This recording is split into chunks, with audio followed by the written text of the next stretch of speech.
Before news of the Omicron variant broke, Canada's airline industry was set to hit a pandemic-era high this holiday season.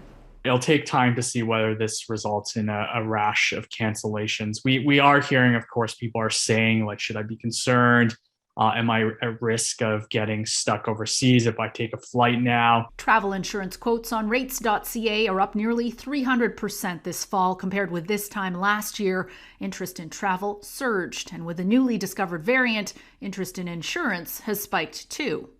The good news is more than half of travel insurance providers across Canada now provide options to protect yourself in the event of a COVID-related medical emergency or trip disruption.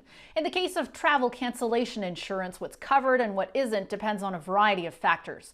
And there is insurance that will cover you regardless of the circumstances, but you'll pay extra for that. More commonly, there's insurance that will reimburse what you've paid, whether that's a deposit for a flight or hotel or prepaid the full amount, in the event of a cancellation, with some exceptions. You have to read the fine print. And keep an eye on government advisories and warnings, which can change quickly. Being in a part of the world that federal authorities suddenly deem unsafe can render your insurance null and void. When it comes to flying, if the airline cancels your flight for reasons within its control, you're owed a full refund, not a voucher. But Omicron is beyond the carrier's control. Evolving bans and restrictions can cancel your trip or stop you from making a connecting flight, and you may be on the hook for that.